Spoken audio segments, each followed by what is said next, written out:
When it comes to your live streams, there is one thing you should always have ready to go to make sure you're having a smooth live stream, and that is questions to answer. We know when people show up to live streams, they are going to jump in and they're going to listen for a while. It takes a lot of work to get people to raise their hand in the comment section and ask questions or have conversations with you. And over at Livestream Action Plan, we talk a lot about how to engage your audience. But one of the best ways, one of the easiest ways for you to make sure you have content, you are engaging with people, even if they're not engaging with you, and encouraging them to then engage back, is to have questions ready.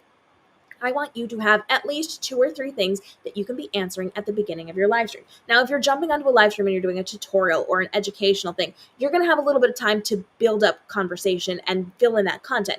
If you're jumping in and you're just doing a Q&A or you're just hanging out with people, you got to have something to talk about, because you don't want to be on your live stream just sitting around just kind of figuring out what people are going to want to hear. You don't want to be stumbling around for content. That leads to, oh, we're just going to wait for people to show up. Does anybody have questions? Does anybody have questions? And we don't want that to happen to you. We want to make sure that you have something to have a discussion with. Because if you're not moving forward, if you're not taking action and pushing the conversation forward, it's going to die, and you are going to have people leave because they don't have a reason to stay. So having questions is incredibly important, and having questions that you can answer shows your audience social proof that other people have had conversations. Now, this can be anything from putting things on screen like I've got now to just saying a question I got recently or something I saw on one of my other social platforms was this, or this is a conversation that comes up when we discuss this topic.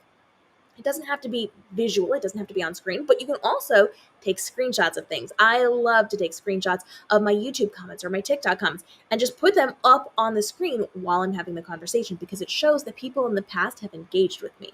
Or even if they're not engaging with me on social media, in my consultations and my meetings with them and the things that we're doing face to face, I'm getting these types of questions. So you can say something along the lines of, a question that I usually get when we discuss XYZ is this, and this is what you need to know about it. So having those questions is really, really helpful to give you content, but also to show that social proof. Now, one little tip for you.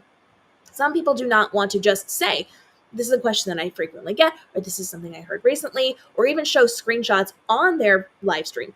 Some people are going to want things to come in live, and that's where this little tip comes in. This is also a confidence building tip, and it's to plant your audience members. You want to make sure that you have a friend, your mom, your sister, your best friend, somebody, a fan that is like a super fan, to pop in to answer or to ask questions that you can then answer. You want to give yourself someone in the audience, because when people are actually typing to you, that's again social proof and encourages people to then jump in a lot faster to ask you questions. So you can tell them, hey, this is the topic. Could you ask a question about this topic?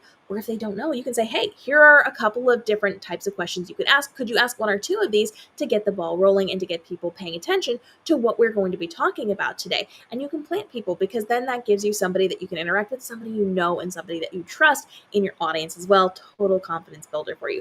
But the overall goal here is for you to make sure you have questions ready to answer. 2, 3, 5, whatever you're going to need. And you can expand upon those as well. Hopefully, someone will hear a question and then ask a follow-up question.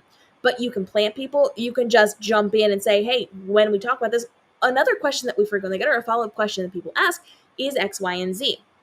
You can guide your live stream and you can have those conversations. And bonus points, if you're just answering questions without saying, oh, I recently got this. A question that recently came in is, they don't know it wasn't live on the replay. The replay audience is going to be your larger audience from your live stream. So they don't know who showed up and who didn't. You can just ask those questions and they're going to assume somebody typed those things in. So show up with questions, have things that you can be answering that are on topic, that are going to help you with this process, and make sure that you have a good, strong flow to your live stream so that you do not have to worry about people not showing up or not asking questions. We are doing an entire live stream series here on the channel, helping you to level up your live streams from Livestream Action Plan, the program I've run for many, many years to help many, many people with their live streams. Drop your questions, follow along for more, and we're going to jump back into our normal tutorials just as soon as we're done with this. And now is your time to ask those questions.